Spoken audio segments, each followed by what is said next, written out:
मैंने झुककर उस लड़की को गोद में उठा लिया। वो बहुत हल्की सी थी। उसका वजन किसी बच्चे की तरह था। आज सुबह से ही बारिश हो रही थी। मैं ऑफिस से काम ख़त्म करके घर को जल्दी चल दिया।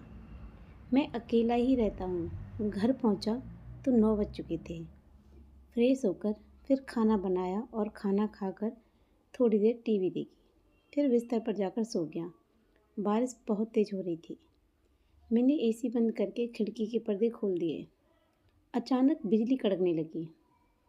मुझे सोए हुए अभी कुछ ही घंटे बीते थे कि किसी ने दरवाज़ा खटखटाया।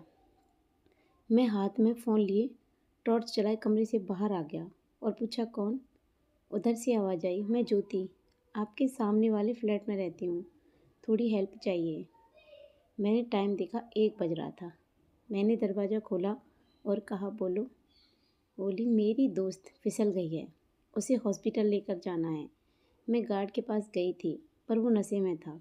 हम हॉस्पिटल चले जाएंगे, आप बस नीचे तक जाने में मदद कर दीजिए, उसने कहा। कुछ देर में वहीं खड़ा सोचता रहा और फिर बोला ठीक है, और उसके साथ चल दिया। फिर हम कमरे में पहुँचे। कमरे में अंधेरा था। एक लड़की कुर्सी पर बैठी दर्द से तड़प रही थी। मैंने पूछा कहाँ लगी है। उसने कहा पैर में। मैंने बोला अच्छा चलो हॉस्पिटल चलते हैं, और उसे पकड़कर सीढ़ियों की तरफ चल दिया। ज्योति ने एक हाथ से फ़ोन पकड़ा और टॉर्च की रोशनी दिखाने लगी और दूसरे हाथ से अपनी सहेली को पकड़ रखा था। हम सीढ़ियों के पास पहुँचे मगर उस पूजा से सीढ़ियों से उतरा नहीं जा रहा था। मैंने कहा देखो तुम लोग मुझे गलत मत समझना, लेकिन मुझे लग रहा है इनसे ऐसे उतरा नहीं जाएगा, इसलिए इनको गोद में उठाकर ले जाना पड़ेगा। इसके सिवाय और कोई तरीका समझ नहीं आ रहा है। बाकी तुम लोग कुछ और देख लो, जो ठीक लगे बता दो तो मैं मदद कर सकता हूँ। वो दोनों चुप हो गई। मैंने उन दोनों को चुप देखकर बोला। फिर ज्योति बोली नहीं कोई प्रॉब्लम नहीं है, आपको जैसा सही लगे आप करिए, बस हम हॉस्पिटल पहुँच जाएं। और फिर वो आगे चलकर टॉर्च की रोशनी दिखाने लगी। मैंने झुककर पूजा को गोद में उठा लिया। वो बहुत हल्की सी थी। उसका वजन बच्चे की तरह था। उसकी कमर पतली सी थी। मेरी उंगलियां उसके ठंडे शरीर पर लग रही थीं। उसका जिस्म इतना सॉफ्ट था कि मुझे लग रहा था मेरे सख्त हाथों से कहीं उसे और चोट न लग जाए। नीचे देखते हुए मैं सीढ़ियों से उतरने लगा। उसके बाल कभी कभी मेरे चेहरे पर आ जाते। मैं उन्हें उठाने की कोशिश करता और पूजा मुझे सॉरी कहते हुए अपनी गर्दन मेरे चेहरे से दूर हटाने की कोशिश करती। जल्दी ही हम नीचे आ गए। तभी ज्योति बोली पूजा तू रुक, मैं अभी स्कूटी लेकर आती हूँ। तो पूजा बोली यार मैं स्कूटी पर नहीं बैठ पाऊँगी, बहुत दर्द हो रहा है। मैं बोला देखो तुम लोग परेशान मत हो, मैं अपनी गाड़ी से तुम्हें हॉस्पिटल छोड़ देता हूँ, वैसे भी इतनी रात में कैसे जाओगे। पूजा बोली नहीं हम चले जाएंगे।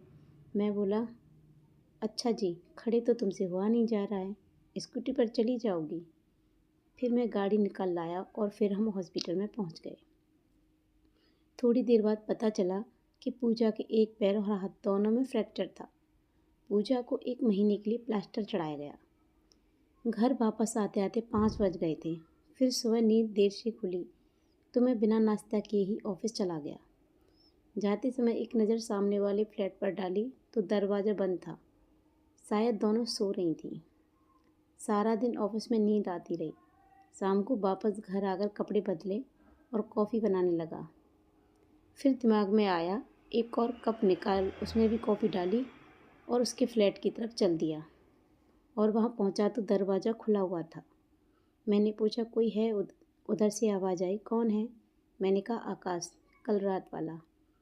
उसने कहा अंदर आ जाइए। उसने मुझे पहचान लिया था। पूजा रूम में ज़मीन पर बिछे गद्दे में दीवार से टिक कर बैठी थी। मैंने बोला हाय। मुझे देखते ही उसने उठने की कोशिश की। मैंने पूछा ज्योति घर पर नहीं है क्या। मैंने कॉफ़ी का कप उसकी ओर कर दिया। वो बोली नहीं, वो बाहर गई है, और कप ले लिया। फिर हम बातें करने लगे।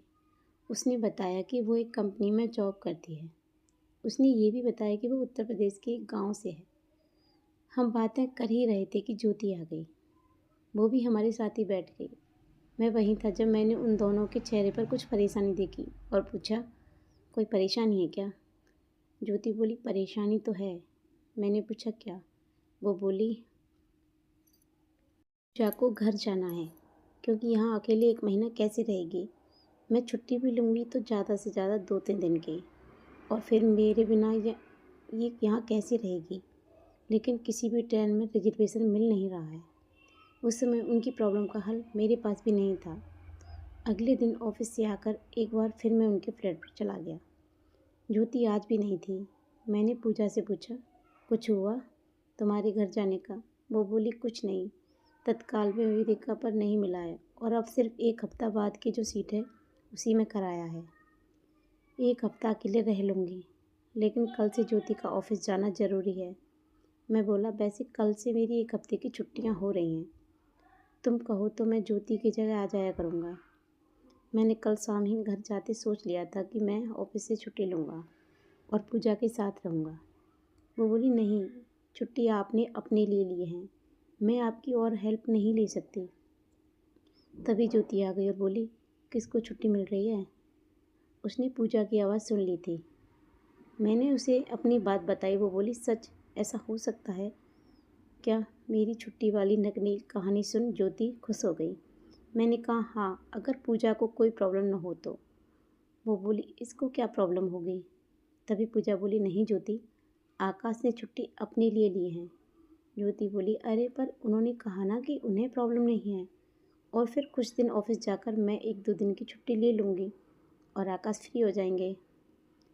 पूजा अब भी मेरे फैसले से खुश नहीं थी, लेकिन मैं उसे कैसे समझाता कि मैंने ये छुट्टी सिर्फ उसके लिए ली थी। अगले दिन सुबह मैं किचन में था, तभी ज्योति आई और बोली, आकाश, मैं ऑफिस जा रही हूँ, आप प्लीज़ पूजा को देख लेना। इतना बोलकर वो चली गई। वो पूरा दिन मैं पूजा के साथ ही रहा। हमने साथ ही लंच किया, शाम को फ्लैट पर लौट आया। अगले 2 दिन इसी तरह बीत गए। सुबह ज्योति के जाते ही मैं पूजा के पास चला जाता और शाम तक वहीं रहता। समय कैसे बीत जाता पता ही नहीं चलता। 2 दिनों में साथ रहकर मैं और पूजा करीब आ गए थे। तीसरे दिन ऑफिस से आते ही ज्योति ने एक खबर दी, जिसे सुनते ही पूजा उदास हो गई थी और साथ ही मैं भी चौंक गया। उसने कहा, पूजा, मुझे ऑफिस के काम से 2 दिन के लिए बाहर जाना होगा। पूजा बोली, क्या, कब और कैसे? मैं कैसे रहूँगी तेरे बिना? ज्योति बोली, कल ही जाना है, सिर्फ 2 दिन की बात है, अगले दिन मैं आ जाऊँगी। पूजा बोली, लेकिन मैं कैसे रहूँगी अकेले? ज्योति बोली, यार काम है इसलिए जाना पड़ रहा है, और आकाश तो दिन भर तेरे साथ ही रहते हैं, बस रात की बात है, थोड़ा मैनेज कर लेना, फिर मैं आ जाऊँगी। फिर मुझसे बोली, आकाश प्लीज़ तुम थोड़ा पूजा का ध्यान रखना, वापस आते ही मैं पक्का छुट्टी ले लूँगी। मैं बोला, अरे कोई बात नहीं, मैं वैसे भी खाली ही हूँ, तुम आराम से जाओ। अगले दिन सुबह ज्योति चली गई। 6 बजे तक मैं उसके फ्लैट पर आ गया। वो बेडरूम में अब तक सो रही थी। मैंने उसे जगाया नहीं और बाहर रूम में बैठ गया। थोड़ी देर बाद पूजा जग गई तो मैं उसके कमरे में चला गया। वो मुझे देखते ही बोली, आप इतनी सुबह यहाँ, और ज्योति कहाँ है? वो तो सुबह ही चली गई, तुम सो रही थी तो जगाया नहीं। फिर वो बेड से उतरने की कोशिश करने लगी तो मैंने उसे पकड़ लिया और बाथरूम में छोड़ आया। कुछ देर बाद वो बाहर आई। मैंने उसे उसके ज़मीन पर बिछे गद्दे पर बिठाया और दोनों के लिए कॉफ़ी बना लाया। दिन रोज़ की ही तरह बीत गया। शाम को तेज़ बारिश होती रही। रात के खाने के बाद मैं कुछ देर उसके साथ बैठा रहा और फिर मेरा वापस जाने का टाइम हो गया। मैंने उसे बेडरूम पहुंचाने में मदद की, फिर गुड नाइट बोला और दरवाज़ा बाहर से बंद करके आ गया। 1 घंटे तक सोने की कोशिश करता रहा, लेकिन नींद ही नहीं आई। मैं फिर से उठा और पूजा के फ्लैट पर पहुंच गया। दरवाज़ा खोल अंदर आया ही था कि पूजा ने धीरे से पूछा, कौन? शायद वो अब तक सोई नहीं थी। मैंने कहा, मैं हूँ। वो अब मेरी आवाज़ से मुझे पहचानने लगी थी। नींद नहीं आई इसलिए यहाँ आ गया, तुम सो जाओ, मैं यहीं बाहर हूँ। वो बोली, थैंक यू।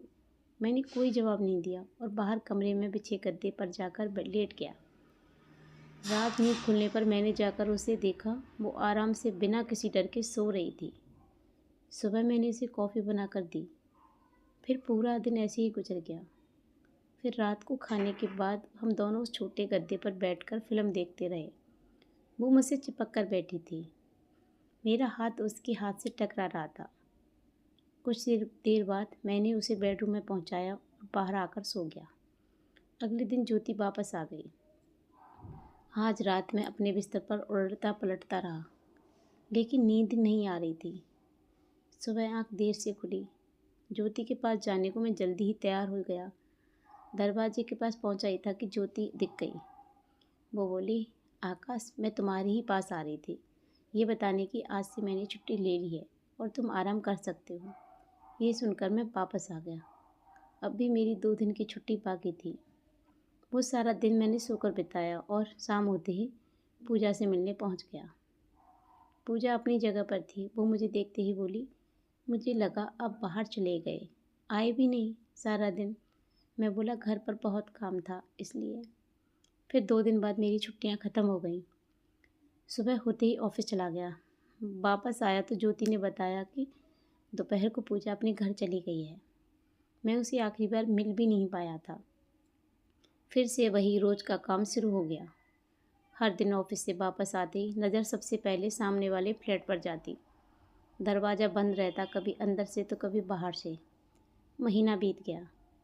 एक शाम ऑफिस से घर आया तो देखा कि पूजा के फ्लैट का दरवाज़ा खुला हुआ था। अंदर से आवाज़ें आ रही थी तो मैं उस तरफ मुड़ गया। ज्योति और पूजा साथ बैठे बातें कर रही थी। मुझे देखते ही पूजा बोली, आकाश। फिर अपनी जगह से उठी और मेरे पास आई। उसका प्लास्टर खुल चुका था। मैं उसे ऐसे देख रहा था जैसे मैंने पहली बार किसी लड़की को चलते हुए देखा हो। फिर वो बोली, बैठोगी नहीं? मैंने बैग नीचे रखा और चुपचाप बैठ गया। थोड़ी देर में ज्योति बहाने से बाहर चली गई। फिर हम दोनों गद्दे पर बैठ गए। फिर वो बोली, आपने मुझे याद किया? मैं बोला, नहीं, ऑफिस से टाइम ही नहीं मिला। और तुमने? मैंने सच छिपाते हुए कहा। वो बोली, मैंने तो आपको बहुत याद किया। फिर मैंने उससे डिनर के लिए पूछा। उसने हाँ कर दी। थोड़ी देर बाद हम दोनों एक रेस्टोरेंट के टेबल पर आमने सामने बैठे थे। पूजा पिंक कलर की ड्रेस में बहुत सुंदर लग रही थी। मेरी नज़र उससे हट ही नहीं रही थी। फिर बातें करते करते खाना ख़त्म हो गया और हम घर को चल दिए। सोसाइटी पहुंचकर मैंने गाड़ी लगाई और दोनों लिफ्ट की तरफ चल दिए। हमारे हाथ टकरा रहे थे। मैंने उसका हाथ पकड़ लिया तो उसने मेरा हाथ कसकर पकड़ लिया। अब ये साफ हो गया था कि पूजा भी मुझे पसंद करती है। मैं अचानक से रुका और कहा, पूजा, मैंने झूठ बोला था, मैंने तुम्हें बहुत याद किया। वो बोली, अच्छा, तो फिर छिपाया क्यों? मैं बोला, डर रहा था इसलिए। वो बोली, मेरे लिए छुट्टी ले सकते हैं, मेरी रखवाली कर सकते हैं, लेकिन बताने से डरते हैं। मैं बोला, तो मैं खोने से डरता हूँ पूजा। कहीं मेरे सच कह देने से तुम नाराज़ ना हो जाओ। मैं तुमसे बहुत प्यार करता हूँ। वो बोली, प्यार तो हम भी आपसे बहुत करते हैं। मैं बोला, सच? सच पूजा? वो बोली, हाँ आकाश। उसने कहा और मेरे नज़दीक आ गई। मैंने उसे बाहों में भर लिया।